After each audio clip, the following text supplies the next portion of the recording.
man started yelling at me. He's like, I drove an hour to come here to get these cookies. I'm like, how did you even hear about us? It's the article in I think it was like the New York Times or Grub Street or one of the publications. And you hadn't seen it. We hadn't seen it. It was an article that was published saying, watch your back, Levin. Maman has the best cookie in New York City. Do you remember how many cookies you were selling per day, like before this happened? At the time, it must have been like 50, like a few dozen cookies a day. In the peak of it, it was probably like 100 dozen at least. I had about 5 different jobs, you could call them. I had one that paid the bills and the rest that were just like filling my cup. I needed to find that job that kind of checked all the boxes, and it didn't exist. And then you get the email in your inbox one day. I remember the title was Martha Stewart ex Maman, and would, love to discuss a collaboration. What do you think the hardest part of scaling a hospitality business? I think it's maintaining the soul. For me, the hardest part in doing that, to not make it feel like a chain. And I really want you to walk into every single Maman and think that there's just one. Welcome to Stacked, the show that helps you become your own best asset. Because in case you missed it, you're allowed to have a high vibe and a high net worth. Welcome back to Stacked, the show about becoming your own best asset. I'm here with Elisa Marshall, co-founder and chief brand officer of Maman. So excited you're here. So excited to be here. Thank you for having me. Welcome to the show. Thank you. Fellow Miami girl, transplant from New York City. Yeah, like so many of us. Of us. Living the good life over here. So before we get into all the things business and Maman, can we kind of go back to the beginning? What was your life like before you went full on entrepreneur? I know we were chatting a little before. You were in fashion, New York City. Yeah. So, I was born and raised in Toronto, lived between Toronto and Montreal for, first 20 years of my life. Early 20s, I ended up in Montreal, and I just found myself wanting to do tons of different things. I found an amazing 9-to-5 in fashion, which I loved, and but I just had passion for so much more. I wanted to get dirty in events. I wanted to do interior design. I was baking. I was a mom and grandma trained baker. I loved baking and started a little catering company on the side. And then the fashion world led me into the event world. The event world led me into weddings. And next thing you know, I am wedding planning on the side. So I had about 5 different jobs, you could call them. I had one that paid the bills and the rest that were just filling my cup. And I needed to find that job that kind of checked all the boxes. Right. And it didn't exist. And I wanted to do something where I could genuinely do what I loved every single day. And I was very fortunate. I grew up with 2 entrepreneurial parents. My mother was a stay-at-home mom, but had tons of little side businesses. She was a private chef, and always had a jewelry line on the side. So always had tons of different passion projects. And my father also multitude of companies, everything from a steel company to a bike shop and an antique shop, and it was just kind of instilled in me that you don't work for someone else. You create your own path and you create your own world of things that you love. And so I was very fortunate for that upbringing and them instilling that in me. That's really ultimately how Maman was invented. And I wanted to kind of selfishly create this world for myself where I could do everything I loved under one roof. Yeah. And I feel like that's how the best businesses are born, when you're looking to fill a need for yourself. And it's not it's a passion. It's not even about making money or creating a business. It's how do I create this world that fulfills everything for me? Absolutely. And then often the money does later follow, because later follow, much later. And you need the passion to keep you going towards that light. Because if it's something that you don't genuinely love doing, you're not gonna work your ass off, or you're not gonna lose sleep over it and blood, sweat, and tears from it. You have to have that passion burning inside of you and genuinely enjoy it. Otherwise, I would have quit a long time ago. 100%. So first Maman location was in New York City in SoHo, and that was 2014. 2014. Okay. So it was my cute little baby shop. And my boyfriend at the time, husband now, we, on our second date, actually, when we first met, he was a corporate lawyer. And I told him this dream that I have of opening this, every girl's cliche dream of opening this cafe that sells flowers and beautiful things. And, we were very fortunate that I was able to make it happen. So in 2014, we both had, other jobs at the time, moved to New York City. We were living in the SoHo neighborhood, came across this space, just fell in love with it in the bones. And at the time, everything was very cold and industrial and like too cool, and New York wasn't home for us, and New York wasn't home for so many, and I was really missing that space that felt like home, like that comfortable, yeah. Like, and especially coming from the background that I had, I wanted to have somewhere where we could have a Sunday brunch and have people gather around the table, could host a baby shower, and people didn't have that in their homes in New York City, and there was a space and a void personally, for me, that was missing, of that warm kind of nostalgic environment that reminded me of home. So that was the real main driver. Yeah. How many square feet was the first location? So it's expanded since then. It started at 239 Center Street. It was it was maybe like 1,600 square feet. We put the kitchen in the middle. It was supposed to just be a to-go concept because in our mind, New Yorkers don't stay. They're always on the run. They're grabbing coffee. They're going. And then I wanted to have a little event space in the back with, all the beautiful vintage china and a big farmhouse table, and just host these fun events because I didn't have a dining room in my house at the time, my apartment, I should say. And the back was really intended more as like a separate little event space. Okay. And we learned very quickly that they wanted to stay. People didn't want to grab and go. They didn't want to leave. We built an environment that, made people want to stay.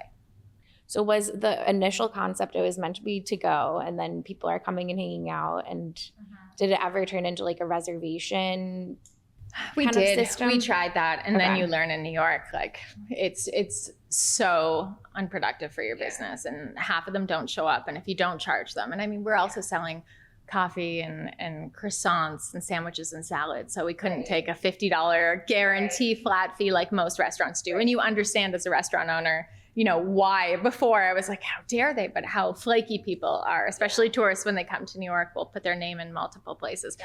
So concept was originally grab and go. And then it just evolved into to stay concept, where we had a lineup out the door and around the corner, especially on weekends for brunch, of people just, I think people at the time were really like craving that environment. They just wanted something cozy and, you know, drawing in nostalgic and warm and inviting, where they could enjoy a great meal around the table that wasn't pretentious and trying too hard to be something.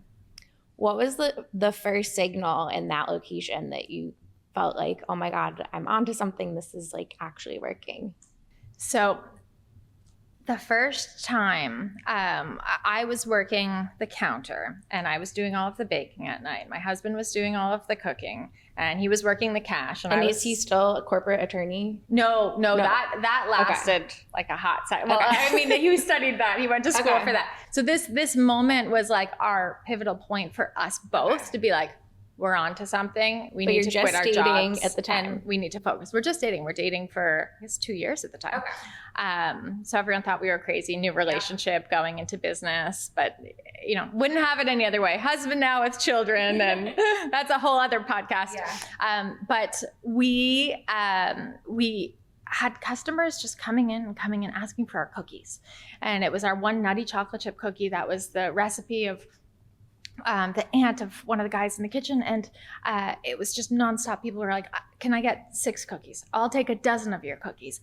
And it didn't stop. And so at one point we sold out of cookies, and a man started yelling at me. He goes, I drove an hour to come here to get these cookies. I'm like, how did you even hear about us? I'm like, where did this even come from? And he's like, oh, it was the article in I think it was like the New York Times or Grub Street or one of the publications. And you hadn't seen it. We hadn't seen it. We had no idea. If I had have known, I would have baked a lot more cookies that night. But it was an article that was published saying, watch your back, Maman has the best cookie in New York City. And that just kind of kickstarted things and got the ball rolling. And from there, we, you know, produced cookies 24 hours a day and did not stop for this Do you remember how many cookies you were selling per day, like before this happened? And then, oh my gosh, we had, it must have, I mean, at the time it must have been like, I feel like 50, like a few dozen cookies a day. And then it probably went to, in the peak of it, it was probably into the like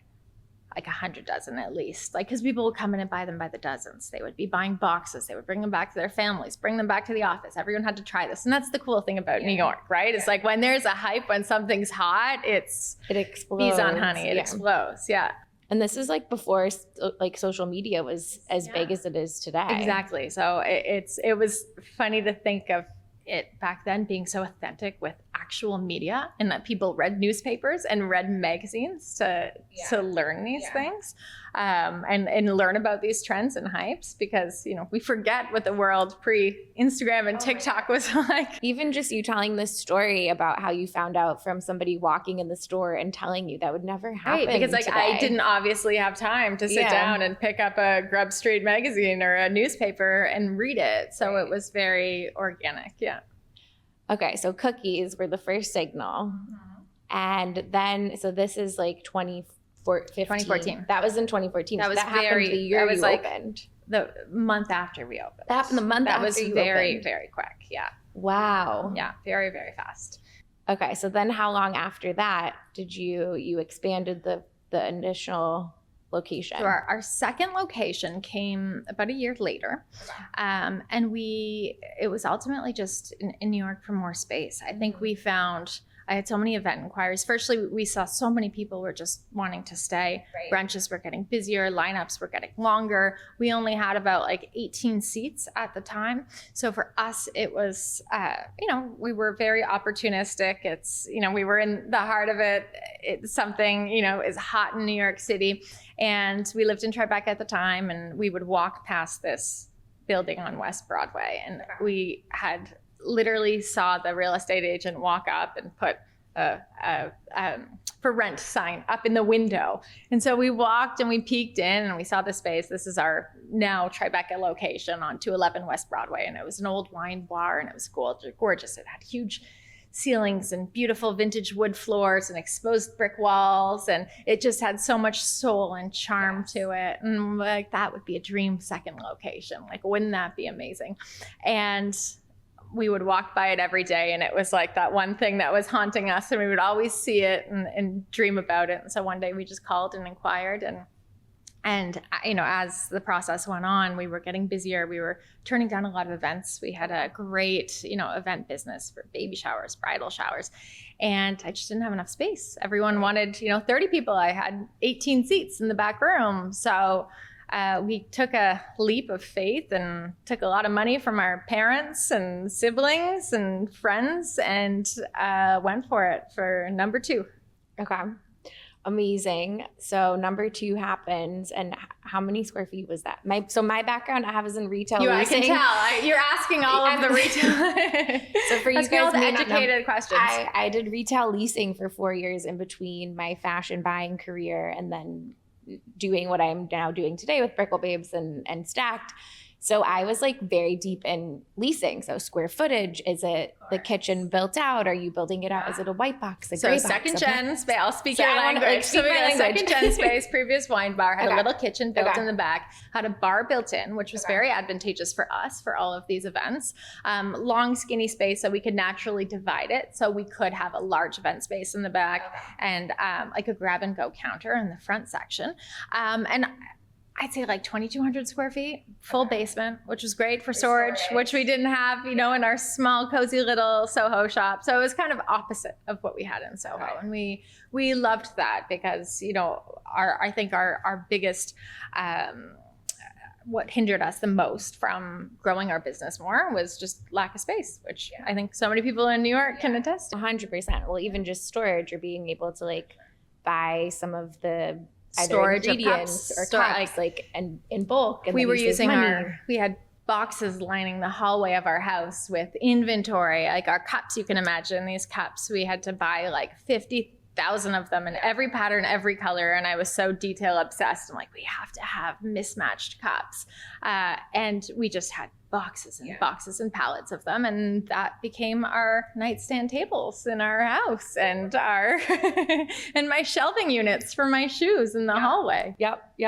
I love it. That's so fun. I mean, that's what happens, I think, for any entrepreneur is it literally consumes your entire life. Absolutely. And it's nice when you have a partner that like understands. And that's one thing. I'm very fortunate that we were in it together. And I think that I think, and I do see it fail so often. I see relationships fail or businesses fail partnerships fail. They don't understand each other and they're not in the same level. And if I was doing this on my own and would bring these boxes home and would bring these problems home and would be working, 20 hours a day with someone who had a 9 to 5 who just didn't get it and wanted to turn off, and wants to turn off, but it's like our pillow Baby. talk was your Maman, first child. Furniture was it's your first child, absolutely. And and still to this day, we're still popping them out, still having these babies. Yeah. Wait, I want to jump ahead because you guys just opened location 54. 54 last week. Yes. Congratulations. Thank you. So how many states are you in now? Quite a few. I mean, our core cities that we're in are New York, Miami, and then like DC, DMV, but Toronto. Within Toronto and Montreal. Then if you look like Connecticut, we have locations. Jersey, we have locations. Virginia, Maryland. We just launched Dallas as well, and we have a second location in Dallas coming. And then we have Charlotte opening up next, which will be our major market as well. So you're owning the East Coast.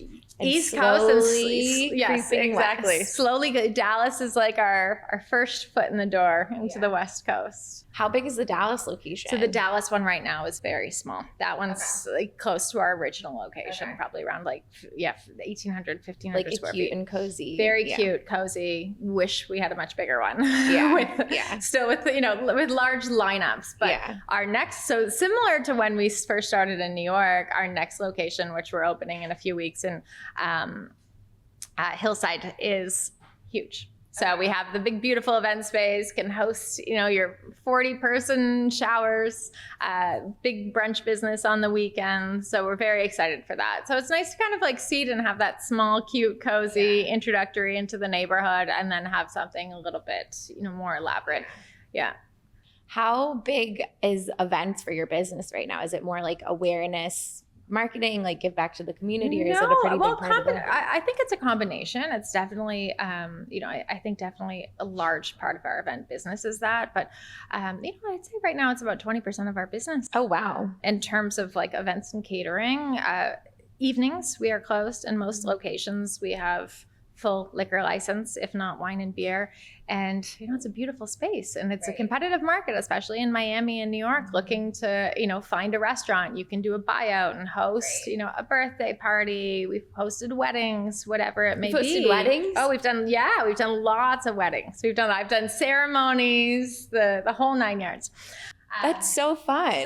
It's been awesome. It's been really fun, the event, because I think that also for myself is like a bit of a creative outlet where, I go back to what I loved doing to begin with, and just having fun and working with people and being part of someone's special day and special moment. And it's everything from, a corporate breakfast for 10 people to, an 100-person ceremony and reception dinner. And you mean in the Maman location, you're hosting weddings? In the space, yeah. Which location is most popular for weddings? Our Tribeca location, the one I was speaking of. I literally had no idea. Yeah. Well, people don't see us as an event space, and they're incredible. So our 18th Street location, we just opened up. That one's actually 3 stories. We have a full 180-person event venue downstairs in the basement.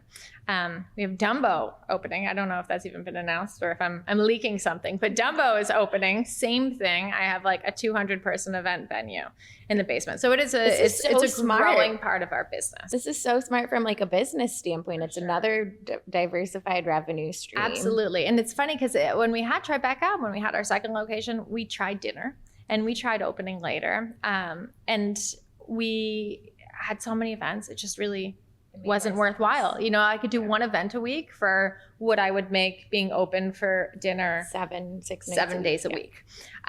So it just, you know, logistically made much more sense. Financially, it made much more sense. And we were really able to, you know, I think fill a gap in the market where people are looking for these beautiful event spaces without wanting to pay a buyout of, you know, $5,000 flat to, you know, get a bar for the night. Right.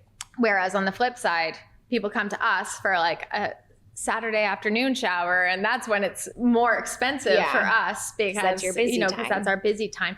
And it's a great way for us to supplement, you know, our income when we're closed at night and can open up. We have incredibly talented chefs. We do full dinner service. I was just going to ask. So you you do dinner, but it's for the private events. Yeah, we have amazing dinner menus. Yeah, our head chef is from the north of France and is just so talented. So it's also a fun creative outlet for them too, to, you know, do what they're passionate about and do what they love doing and testing new things instead of, you know, making the same kind of things all the time. It's great for our staff. Yeah.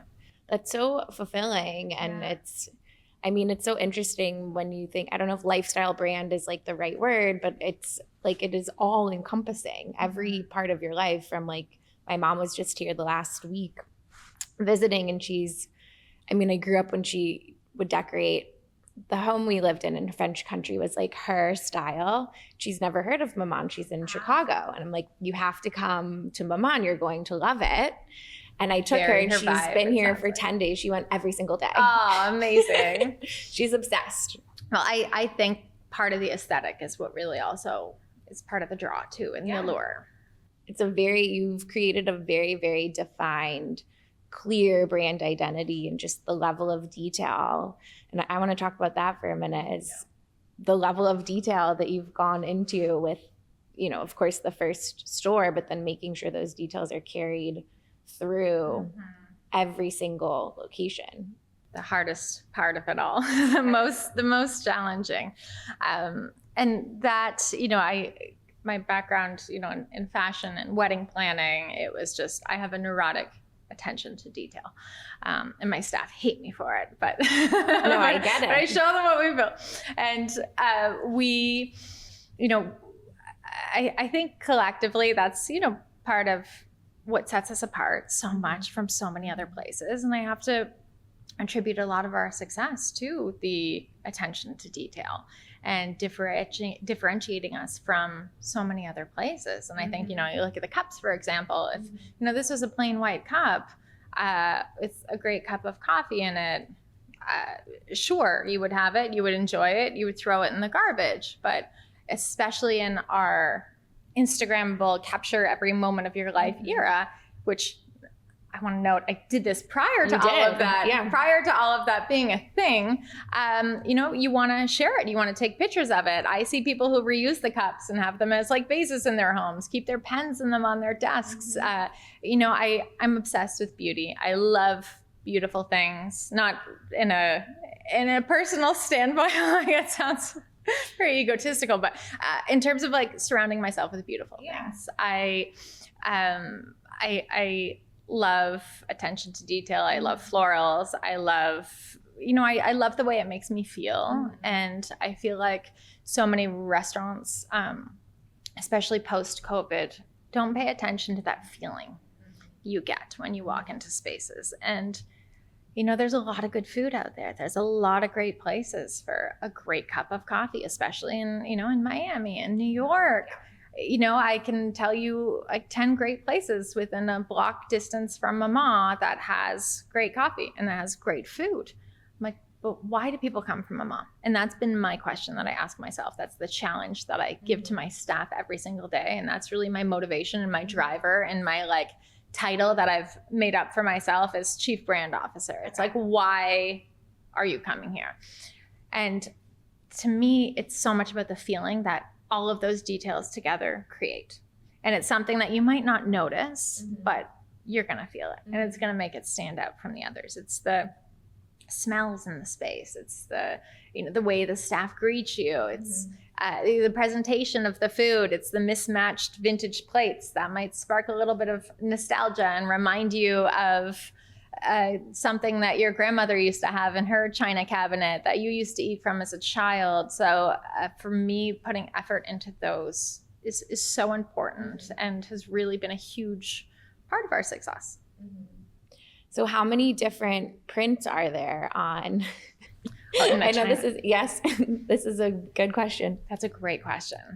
And I've never counted that before. No, It's more than like 3. Oh, okay. So on our cups and our brand, like on our printed items, our printed own prints, we have 4 brand prints. Okay. So those are 4 consistent prints you'll see throughout. In terms of the flatware, and did you design and the china? Those? So one of my good friends, Candace Kay, designed these when we first started. So she was a textile artist, and each one actually tells a story. So this is our toile one, and this is like a traditional French toile, paying attribute to my husband, who is French, who is the French side of Maman, the real French, not the from France. And it has little hidden bunnies. It has birds in it. Bunnies are we both had bunnies as childhood toys growing up. It was both of our thing. And I think it just kind of sparked some youth and nostalgia. The floral print is my mom and Ben's mom's favorite flower. So it's roses and peonies put together. So we did that as a tribute to our moms. The tile print is... Which Maman means? Maman means, yes, that's actually one thing that I am so shocked to realize that so many people don't know. But I guess I grew up in Canada, and you grew up bilingual, learning French and English. But Maman does mean mother in French. So we named it after our mothers as a tribute to them, because they were both our culinary inspirations in our lives. And also I think it's something that for so many people just represent home. And, the mom creates the home. Exactly. So toile? Toile, the tile print is a print that we lived in Spain for a hot second. We spent summers in Spain, and the tile of our floor at our home that we were staying at was what the tile was. So that is reminiscent of our time that we had together there. And then the last pattern I gave to Candace to do what she wanted to do. And she did a really great watercolor stripe pattern. So they all kind of work together, complement one another. But then the other patterns, so all of our actual dishware that we use in the store, that's all a big mismatch of a variety of different vintage things. Anything blue and white, floral that I can get my hands on, I'll buy. That you're just finding anywhere. So we do have, that's how it started. It actually started from a set of dishware that was passed on from Ben's grandmother to us, and I was missing pieces from it. And so I am a huge thrifter. I'm obsessed with antiquing.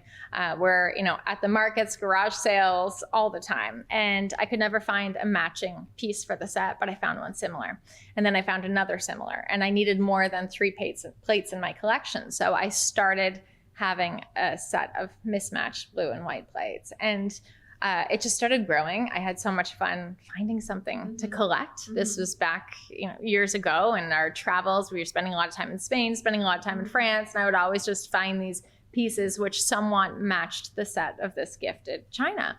And then when we opened the cafe, it was something that I just had and collected and loved so much. And I said, I want to use this. And they broke within the first week, and I was in tears. And now I had to learn to not emotionally attach myself to things in the restaurants, which was a very hard lesson to learn. Especially when it's your first child. Of course. Well, I felt like to me, it was my dining room, and I was just inviting strangers friends and then a lot of strangers into my home in New York City, learning that they steal things, they break things, they don't care about things. So it was a quick learning lesson for me not to emotionally attach myself to anything within the space. I love that. Yeah. So are these plates all still being vintagely sourced, or are you actually manufacturing? So we have a few. No, we're not manufacturing them yet. I'm actually in the midst of working on that because it's becoming a thing. It's becoming a beast, and people steal them all the time. People, it's not funny. I'm sorry, but I feel like that's a good signal that you're doing something right. Right. And that to me has been a signal to be like, oh, people want these. Like, I should actually sell them. Like, we've had customers, firstly, we've had some great respectable customers saying, I want to buy this entire cup of coffee, and I want the cup and the saucer as well. And early on, I had staff like selling it. And then of course we ran out of coffee and we ran out of cups and saucers. So I'm like, okay, I'm onto something. And then I couldn't buy, like we were selling them faster than I could buy them. And we were breaking them faster than I could buy them. So we found a few different sources. We have some great like online resources. We have some like pickers, I call them, like stationed, variously, who will source these items for us.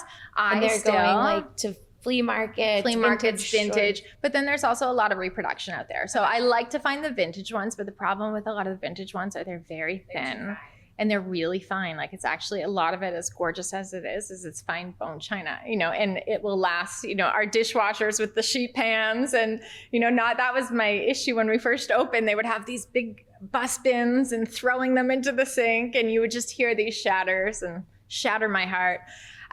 So we've found some other SKUs that are like reproductions, but still to this day, I'll go into like a TJ Maxx or a Marshall's and see an end cap of all of the blue and white. And I'll be like, I'm going to take all of this. And I buy it, all of it. Yeah. And they think I'm crazy. I'm like, no, literally, I want like this entire aisle here. And do you have any in back I have a restaurant opening up.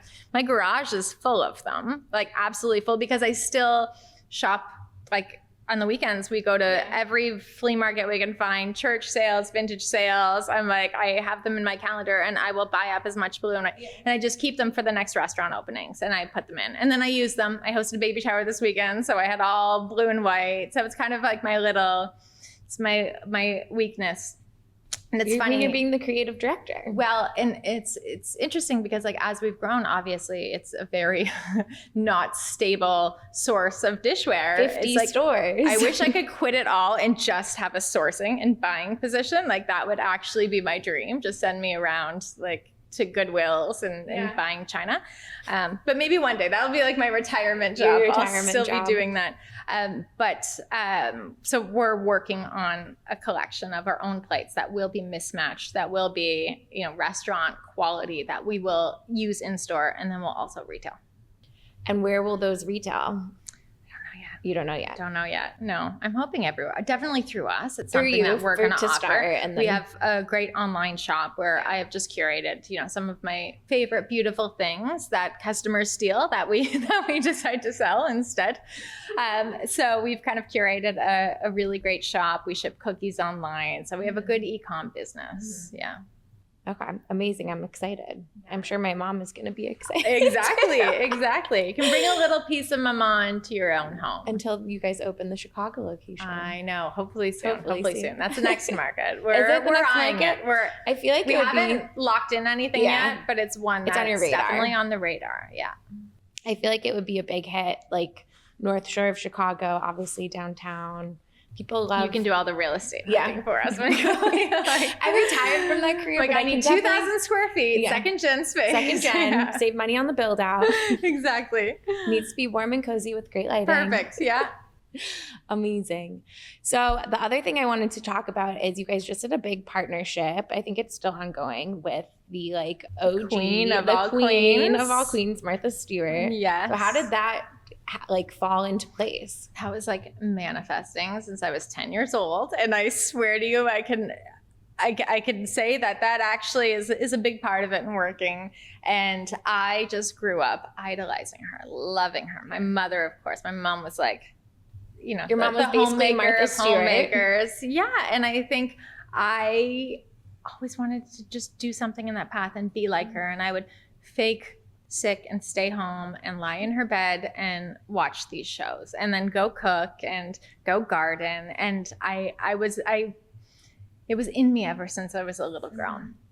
And I loved that. I think seeing my mom being such a great homemaker, and I learned so much from her, and she learned so much from Martha. And, I always put it out there, and it's funny because I went back to some previous interviews that's like, who's your dream dinner party guest? And who's your inspiration of me? Yeah. And I always say Martha Stewart. And I have to put something together and like compile all of that. Yeah, I definitely have to do that. And I would always say Martha Stewart. And I met a friend who was working with them. And, I think that's the cool thing about New York is just, and being open and saying yes to things and meeting as many people as possible and being in the stores and being present. And, you know, people want to introduce you to people. And I am so thankful for that. And I'm so thankful for always saying yes and being opportunistic and open, because then you meet that one person who, you know, goes on to work for Martha Stewart, and then you get the email in your inbox one day saying, would love to discuss a collab. And I, like, my heart So dropped. that was the email? Would love to just, there was no context before that? No, it was I remember the title was Martha Stewart x Maman, and would, you know, love to discuss a collaboration. And you'd together. never met And her a friend before. of mine, amazing friend of mine, Kristen, used to work for the company, and I know seeded it and brought us to the map. And when I talked, I never met her before. I was standing at a party in New York, and I was beside her, and I walked up to her trying to say something, and I froze. Like, I could not. And so since then we've chatted, we hung out.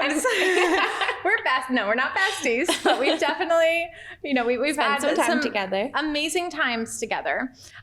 We're doing some fabulous things together, which to me is, you know, it's really like the icing on the cake. You know, like I just see everything that I've done and how hard that I've worked. And, you know, not that I'm finishing my career here, but I actually could. Yeah. I could, you know, shut it all down and be like, I did everything I wanted to do. I am happy now. I'm done. So it just kind of started in discussions and, you know, what could come together. I think definitely people in our generation, with her documentary having come out, you know, the younger generation was obsessed with Martha. Yeah. And, you know, she had a resurgence, and we really, for them, from a culinary standpoint, you know, they had a cafe for a while in New York, which they ended up moving and closing it down, and people wanted to taste her food. And she never really had that kind of fast casual space to be able to taste food. So we came up with this concept of kind of having a collaboration menu together. So right now we were actually just extended it for a year as well, which is so exciting. Congratulations. Yeah, so it was supposed to be 1 year, and it's doing great. So we've extended it into a year and are talking about doing some other fun things together as well. And so every season we have a capsule menu collection that we co-create together. And, you know, it consists of everything from beverages to cookies to sandwiches to, you know, variety of different tarts. In this past season, we also did an amazing product line. So we did a tea together, we did a coffee. So this is all within the retail, items available online. We did some bark, so some confectionery gifting items for the holidays. So it's just really been a dream, and getting to meet her and getting to work with her and her fantastic team has been just beyond. Like, if you could tell 9-year-old me where I would be today, it's really quite something. Come full circle. Yeah. What would you say made the collaboration with Martha Stewart work so well and be so successful? And what do you think the biggest behind the scenes lift people don't see, like the hardest part of putting this all together, has been? So I think in terms of the success, I think we owe it all to her. Like, she's just, I can take any credit for this. She is just, you know, she is the queen. And I think, you know, she really had a moment. She had an incredible comeback. She's really speaking to a much younger audience, a much younger generation. You know, the 20-year-olds are, you know, all knowing her. I think her documentary was huge in supporting that, publishing her entertaining book. And she is just coming out, you know, she just keeps reinventing herself and keeps, you know, getting younger and cooler as she ages, which we all hope we can do as well. So I think so much of, you know, the success of it is I think the marriage of the two brands. I think it was something that is truly organic. It's something that's relatable. It's not, you know, such a far off collaboration that, you know, I see so many collabs that just don't make sense. Right. And I think we both share such a similar ethos. And I know she, you know, loves Maman, what we've done, and is a fan of it. And, you know, everything from the culinary side to the aesthetic to the vibe of it. You know, it's so flattering to hear that it's something that she wanted to put her name beside and her name on as well. And, definitely so much goes behind the scenes. My teams are amazing. Even right now we're working on the summer menu launch, and how that kind of comes to life is going through her hundreds and hundreds of Rolodexes of recipes and all of her different offerings, but then finding a nice marriage of like what's actually conducive in our environment. And from like a scalability standpoint. So scalability, everything from like ingredients, everything from shelf life for certain items. It'd be great to do a really fancy tart that needs to be refrigerated and have, beautiful meringue topping, but like we don't have refrigerated displays. And so like finding a nice balance of being something that's true to her and an iconic recipe that's something that she's developed and loves and stand behind, but also something that's scalable, something that our customers want. That they've had some fantastic recipes that just, beef bourguignon like wouldn't work in our, in our environment.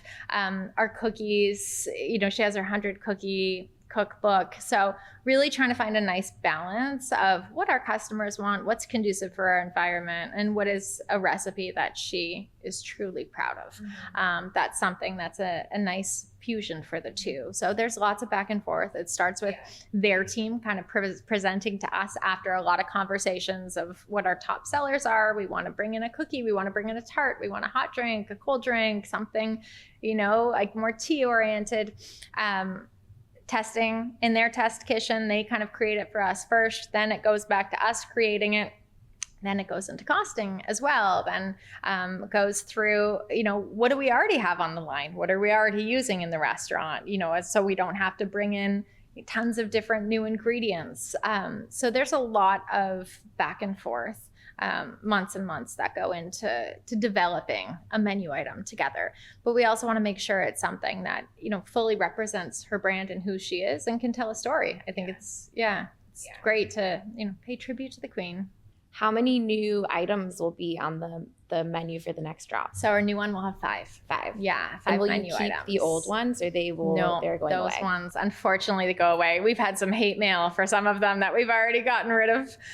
We have some, there was a club sandwich that I was going to say, I love the club sandwich. Well, it's her bacon, and it's amazing because she's also taught us so many incredible new techniques. She has this candied bacon that's what we're using in the club sandwich, and how she candies her bacon as she lays it out on a sheet pan and covers both sides in brown sugar and bakes it in the oven. And that's, now that's our Martha's candied bacon that everybody wants and can't get enough of. So that's so fun. She taught us a lot of culinary tricks along the way from age 9 to now, still learning from her. Well, we're on the topic of food. I have to call out your gluten-free bread is amazing. So I've been celiac for since I was 17.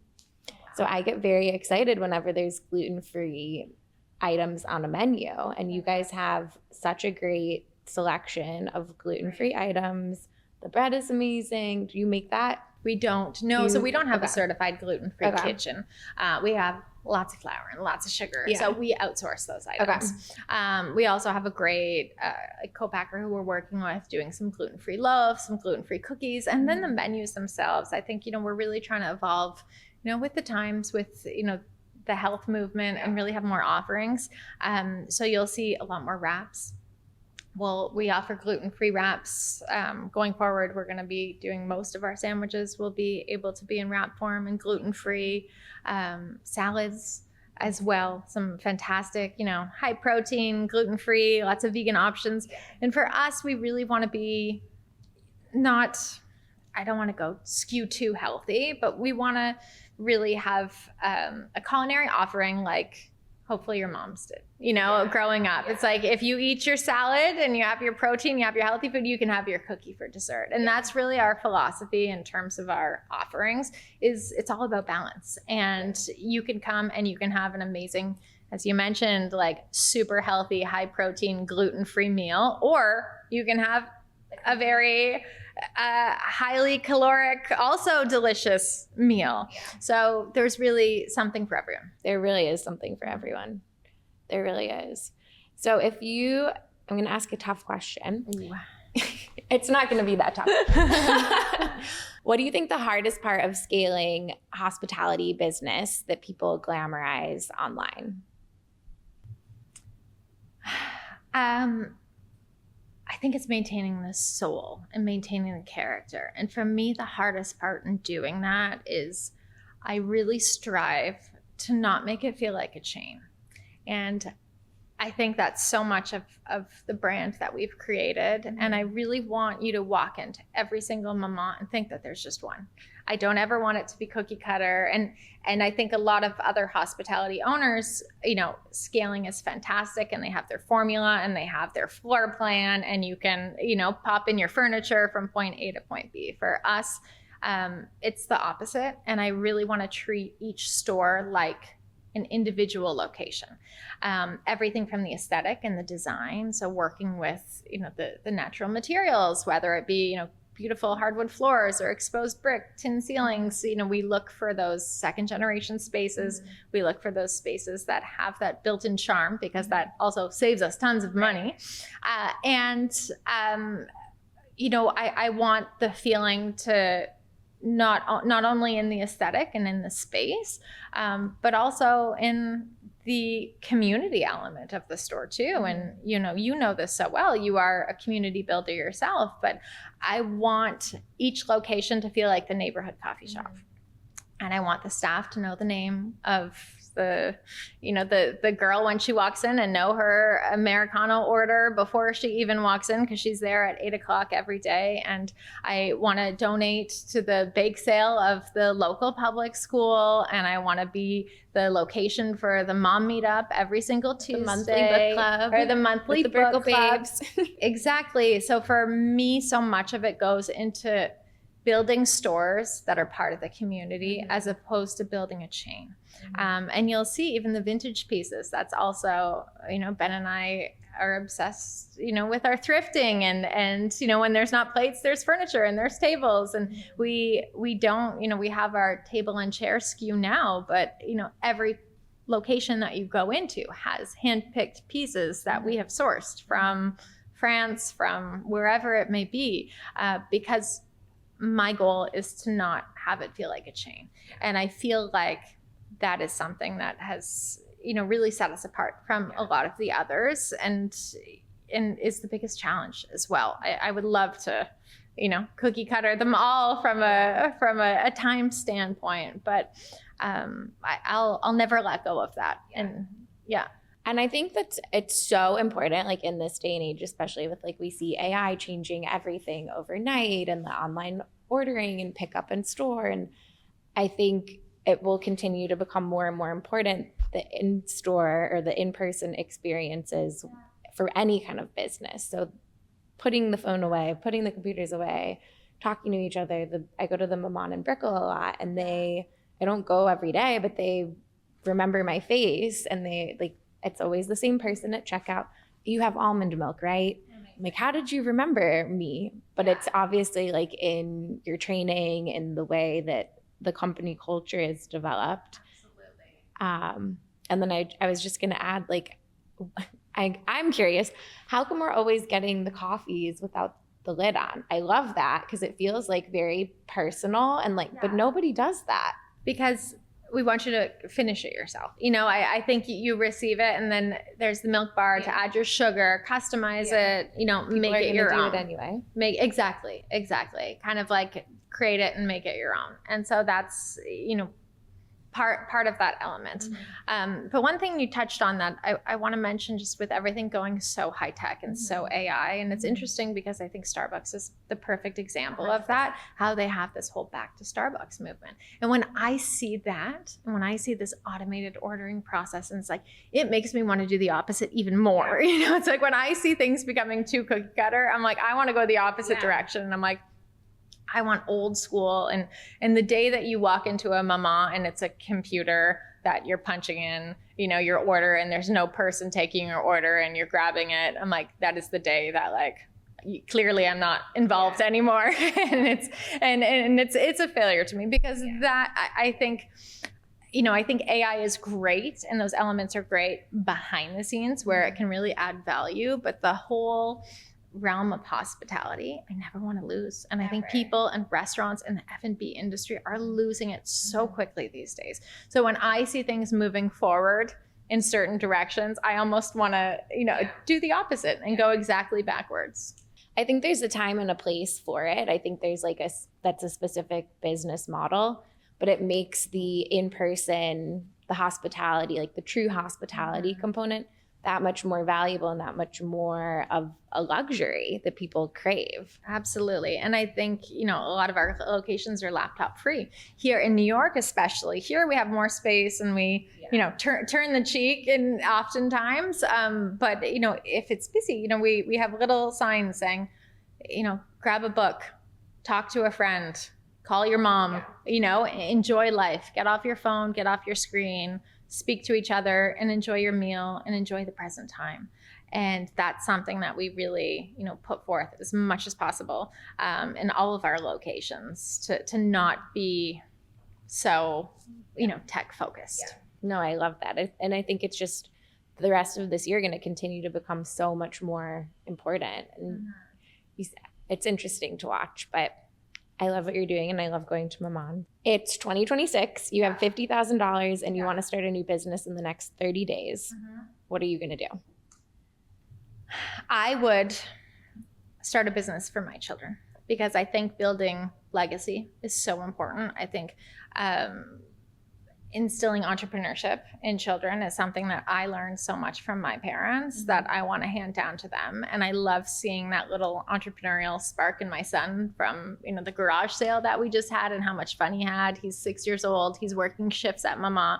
And I'm already like momagering and Kris Kardashian mentality of like, what can these kids do? How can we do something for them? And so I would, I think he also loves baking. He loves being in the kitchen. And, he obviously grew up as our official taste tester and literally strapped me while I was working and in the kitchen. And so I would really want to invest in something for their future as opposed to mine. And I have a little fun brand that I've already created for my older son, Yves Saint Croissant. So I would still do the same thing. I would still do a bakery business. I would, tweak it differently. But I think, investing in the future and teaching everything that I have learned to a new entrepreneur is what I would do today. Teaching the ethics of hard work, making your own money. Nothing like it. All right, let's move into the lightning round. New locations or same store sales? New locations. More menu items or fewer hero items? Fewer hero items. Limited time drops or evergreen best sellers? Evergreen bestsellers. Celebrity collab or brand collab? Ooh, it depends on the celebrity, but I think a celebrity collab. Because you already manifested. Manifested your dream celebrity. Exactly. What's like, it's the best whatever. No brand can ever beat that. No one can beat it. Though she is a brand, but still. Partnerships or paid ads? Partnerships. Aesthetics first or operations first? Ooh, my ops team is going to kill me and my husband's going to kill me, but I'm going with aesthetics first. I'm like, that's my take. They can look after the ops. Wholesale gifting or direct to consumer shipping? Actually, I'm going to re-say that. Okay. Wholesale or direct to consumer? Direct to consumer. All right. Well, Elisa, thank you so much for coming on the show and showing us that pretty can be profitable. And when it is built with discipline, the sky is the limit. Absolutely. So excited for you guys to open so many more stores this year and so happy that you're in Miami. Thank you. Us too. Thank you for coming on the show. Where can everybody find you? Amazing. So personally, you can find me on Instagram. It's _by Elisa. And through Maman, of course, here in the Miami area. We have 11 stores and growing. So you can learn more at mamannyc.com. Amazing. Thank you. Thank you. That's a wrap on this episode of Stacked. If this one added value, share it with someone who's ready to level up their financial life. Subscribe so you never miss an episode. And if you're feeling generous, leave a rating and review. It helps us keep the show going and reach more people who are serious about becoming their own best asset. You can subscribe to our newsletter at www.stackedassets.co for weekly intel on Bitcoin markets, business, and living well. Follow along on socials at Stacked Assets or my personal at Emily Dempsey for more on Bitcoin business and building the life you actually want. I'll see you next week. Stay stacked.